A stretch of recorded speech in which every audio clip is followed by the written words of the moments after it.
आजकल का माहौल ऐसा चल रहा है कि महिला हम अकेले बाहर नहीं निकल सकते। उनके लिए एक ना एक सिक्योरिटी होना चाहिए, घर में कोई भी होना चाहिए। ठीक है, लोग आजकल गलत नजर से भी देखते हैं, कई जगह भाई बहन भी साथ में होते हैं तो लोग गलत। मैं उन सब चीजों को आगे बताऊंगी और कैसे मतलब महिला अपने आप को प्रोटेक्ट कर सकती है, कैसे अपनी लॉ की नॉलेज होनी चाहिए, सबको मैं बताऊंगी कि अपना अधिकार क्या होना चाहिए। डॉक्टर ममता पासवान जो कि मेयर पर उम्मीदवार, आज देख सकते हैं नॉमिनेशन फाइल करके लौटी है और इस समय आप देख सकते हैं डीसी ऑफिस के बाहर किस तरीके से माहौल है। तरुण अरोड़ा एडवोकेट और उसके साथ में ममता पासवान जी हैं। तो ममता जी, आपने नॉमिनेशन फाइल कर दी है मेयर पद के लिए, तो आप ये बताओ कैसा रहेगा, किस तरीके से लड़ाई स्टार्ट हो रही है और क्या आप जाओगे फिल्म में? देखिए, आप लोगों का सबसे पहले तो बहुत बहुत धन्यवाद। जय भीम, जय भारत। आप लोगों के सपोर्ट से मैंने आज नॉमिनेशन फाइल कर दिया है। और दूसरी चीज ये है कि मेरा जो ये रहेगा, एक एम रहेगा कि फरीदाबाद का विकास, ये नहीं कि सबका साथ सबका विकास, यहाँ ये नहीं है। ये है कि फरीदाबाद का विकास होगा। और मैं इतिहास में पहली बार होगा कि मेयर के लिए पहली कैंडिडेट महिला खड़ी हुई है और बसपा से खड़ी हूँ मैं, बहुजन समाज पार्टी के लिए टिकट मुझे मिली है। तो पहली बार क्या इतिहास में जी, कैंडिडेट तो पहले पार्षद इलेक्शन पार्षद करते थे, इस बार मेयर के लिए जनता ही चुन रही है। अच्छा जी। तो फिलहाल जो आप कैंडिडेट के तौर पे आप आई हैं, लोग ये भी जानना चाहेंगे कि आप जो पढ़ाई किए एजुकेशन फील्ड में थे, डायरेक्ट एजुकेशन की बात से सीधे आप राजनीति में? देखिए, एजुकेशन के साथ साथ ये इसकी राजनीति भी जरूरी है। अपने युवाओं को भी समझाना जरूरी है कि देखो, एक लड़की होके भी हम कर सकते हैं, अपने फरीदाबाद का विकास भी कर सकते हैं, साथ साथ युवाओं को भी हम जानकारी दे सकते हैं कि कैसे हमें फील्ड में रहना चाहिए, कैसे ज्यादा विकास फरीदाबाद में गंदगी और साफ सफाई और सीवर का होना चाहिए। और जो पानी की समस्या है कॉलोनियों में, उनकी समस्या खत्म होनी चाहिए। और सबसे ज्यादा हमारा फरीदाबाद जो चल रहा है वो क्राइम में चल रहा है, तो उसके लिए भी मैं क्राइम फ्री करूंगी। महिलाओं के लेके, आप महिला हैं बेहतर जानते हैं, लेकिन महिलाओं के लिए जो व्यवस्था होगा, लेकिन आपका क्या एक प्रायोरिटी होगा, किस तरीके से आप एक अगर जीत के आते तो क्या पहल करेंगे? देखिए, आजकल का माहौल ऐसा चल रहा है कि महिला हम अकेले बाहर नहीं निकल सकते। उनके लिए एक ना एक सिक्योरिटी होना चाहिए, घर में कोई भी होना चाहिए। ठीक है, लोग आजकल गलत नजर से भी देखते हैं, कई जगह भाई बहन भी साथ में होते हैं तो लोग गलत। मैं उन सब चीजों को आगे बताऊंगी और कैसे मतलब महिला अपने आप को प्रोटेक्ट कर सकती है, कैसे अपनी लॉ की नॉलेज होनी चाहिए, सबको मैं बताऊंगी कि अपना अधिकार क्या होना चाहिए। आज अगर एक लास्ट में अगर मैं देखूं तो भारतीय जनता पार्टी ने भी अपने मजबूत कैंडिडेट उतारे हैं और भी पार्टियों ने उतारा है, लेकिन आप अपने आप को कहाँ स्टैंड करती हैं? मैं भी मजबूती से स्टैंड करती हूँ और भारतीय जनता पार्टी भी आ रही है तो कोई बात नहीं, बहुजन समाज पार्टी हमारे साथ है और हमारा समाज हमारे साथ है, तो मैं आगे रहूंगी। देखो, प्रवासियों के लिए भी करना है क्योंकि मैं पूर्वांचल हूँ मैं, तो उनके लिए भी सपोर्ट करूंगी और वो उनका सपोर्ट मुझे चाहिए भी और उनका आशीर्वाद भी चाहिए। माँ की बेटी हूँ, बेटी को अपना आशीर्वाद दें वो लोग। आप उन पर भी उनके लिए तो मैं ऑलरेडी काम कर रही हूँ, बच्चों के लिए, महिलाओं के लिए, तो स्वास्थ्य के लिए मैं ऑलरेडी काम कर रही हूँ, लेकिन अब मैं राजनीति में उतरी हूँ तो मुझे और बेहतर से करने का मौका मिलेगा। पहले मेरे को है फरीदाबाद को क्राइम फ्री बनाना है, उसके बाद जो गंदगी इतनी है फरीदाबाद में कि विकास बिल्कुल नहीं है, तो उनको विकास कर। तरुण जी, लगातार आपने कहीं न कहीं ये प्लान को एग्जीक्यूट करने में आपने भी बड़ी जिम्मेदारी निभाया, लेकिन अब लग रहा है कि टिकट मिलने के बाद से एक स्टेप पार हो गया। देखिए, ऐसा है कि मैंने पहले दिन भी आपसे कहा था कि अगर पार्टी विश्वास जताएगी तो हम बिल्कुल मैदान में आएंगे और मजबूती के साथ फाइट करेंगे, क्योंकि यहाँ पर बात करनी है बाबा साहब के द्वारा दिए गए अधिकारों की, यहाँ पर बात करनी है संविधान में किस प्रकार बाबा साहब ने हमें मजबूती प्रदान करी है।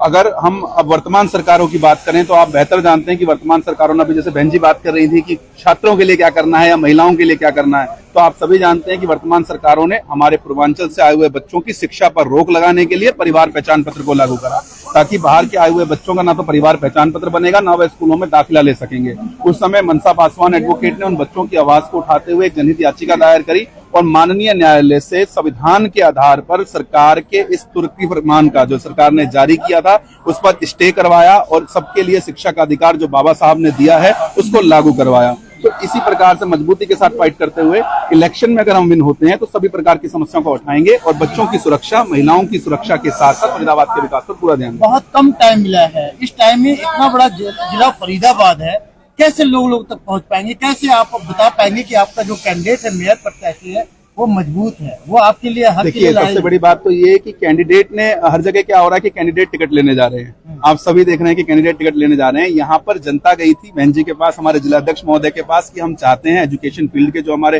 प्रोफेसर्स हैं, जो वहाँ के टीचर्स हैं, जो स्टूडेंट्स जिनके एडमिशन हुए, कि हम चाहते हैं कि मेयर कैंडिडेट इस टाइम पढ़ा लिखा हो, हमारे समाज से हो और साथ ही साथ बाबा साहब के आदर्शों पर चलने वाला हो और लॉ की नॉलेज भी रखता हो। तो उसके बाद हमारी जो बसपा की जिला कार्यकारिणी है, प्रदेश कार्यकारिणी है, स्वयं बहन मायावती जी ने भी उस पर बहुत विचार विमर्श करके ये जिम्मेदारी सौंपी है और उम्मीद करते हैं कि जब जनता ने इस उम्मीद को थामा है, वही इस टिकट को लेकर के आए तो वही जीत दिलाएंगे। जी पदाधिकारी हैं तो पहली बार किसी पूर्वांचली को अपना भरोसा जताया, इसके लिए रैली। देखिए ये मौका जनता के लिए भी है और पूर्वांचल साथियों के साथ साथ, देखिए अभी बात हो रही थी सबका साथ सबका विकास की, लेकिन जिस पार्टी का ये स्लोगन है, क्या वो सच में सबका साथ सबका विकास कर पा रहे हैं? आज भी जो कैंडिडेट्स को टिकट जारी की गई है, आप देख लें किन किन का विकास हुआ है, उनके अंदर देख लें कितने कैंडिडेट कौन कौन सी जातियों से बिलोंग करते हैं।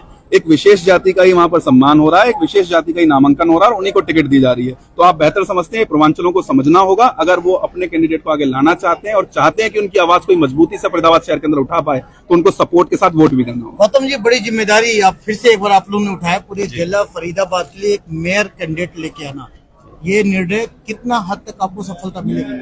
सबसे पहले तो मैं आप पत्रकार बंधुओं का बहुत बहुत साधुवाद करूंगा, धन्यवाद करूंगा कि आप लोगों ने ऐसे फरीदाबाद के नगर निगम के चुनाव के आज लास्ट का दिन है, जो आप लोग अपना कीमती समय दिया है। तो आज हमारी मनीषा पासवान है, मनसा पासवान, उन्होंने बहुजन समाज पार्टी में आस्था जताते हुए, ऐसे तो विचारक रहे बाबा साहब डॉक्टर अम्बेडकर और बहन मायावती जी के, उनको आस्था जताते हुए बहन जी से आशीर्वाद प्राप्त है और उनको हमने उम्मीदवार बनाया है। आशा उम्मीद करते हैं कि फरीदाबाद नगरवासी जितने भी हमारे वोटर सपोर्टर हैं और समाज सुधारक हैं, सोशल वर्कर हैं और विभिन्न संस्थाओं और संगठनों से जुड़े हुए, एक बार बहुजन समाज पार्टी को भी मौका दें, क्योंकि आप लोगों ने पहले और दूसरी पार्टियों को भी मौका दिया है। तो बहुजन समाज पार्टी भी राष्ट्रीय पार्टी है और बाबा साहब डॉक्टर अम्बेडकर ने इस देश दुनिया के बेलेंट व्यक्ति हैं और विश्व रत्न, भारत रत्न, संविधान निर्माता ने हर व्यक्ति को, हर नागरिक को, हर बहन बेटी को बराबर का मौलिक अधिकार दिया है। तो हम उन्हीं का आदर्श हैं, उन्हीं के अनुयायी हैं और आदरणीय बहन कुमारी मायावती जिंदा देवी आर्यन रेड्डी, जो राष्ट्रीय अध्यक्ष बहुजन समाज पार्टी और उत्तर प्रदेश की 4 बार सफल मुख्यमंत्री, लॉ एंड ऑर्डर के मामले में जिन्होंने भारतीय संविधान को जमीन पर उतारने का काम किया और उन्हीं का आशीर्वाद प्राप्त होकर के आज हमारा मेयर प्रत्याशी आपके बीच में है। और हम चाहते हैं कि फरीदाबाद का सर्वांगीण विकास हो, वो छोटे छोटे मुद्दों से हट करके अच्छी सिटी बने, जहाँ रोड, खरंजे और बिजली पानी की जो समस्या, जो 78 साल में यहाँ की सरकारें जो अभी जन सुविधा नहीं दे पाई, तो एक बार आप मौका दीजिए। गौतम जी, फिलहाल ये जानना चाहूंगा कि ये जो अभी थोड़ा सीमित परिवार कह ले या यहाँ पे कुछ प्रोटोकॉल था कि इतने लोग, अब आता है नंबर की दमखम दिखाने के लिए, पार्टी ने टिकट देके विश्वास तो दे दी, क्या पार्टी के लोग लग के इस सीट को निकलवाएंगे? कितने लोग, कौन कौन फायर ब्रांड आने वाले हैं? बहुजन समाज पार्टी के प्रदेश के नेता, प्रदेश के हमारे अध्यक्ष प्रभारी हमारे आएंगे इस चुनाव में और हमारे प्रदेश के सचिव माननीय रतिराम जी, जिला अध्यक्ष मैं खुद कमलदत्त गौतम और हमारी जिला की टीम, विधानसभा के अध्यक्ष, उनकी टीम, सेक्टर कमेटी, विधान और बूथ के साथी, हर गली मोहल्ले में बहुजन समाज पार्टी का हर बूथ पे 100 वोट से लेकर और हजारों वोट तक है और किसी पार्टी का वोट मिले ना मिले, लेकिन बहुजन समाज पार्टी का वोटर और सपोर्टर हर बूथ पे मिलेगा।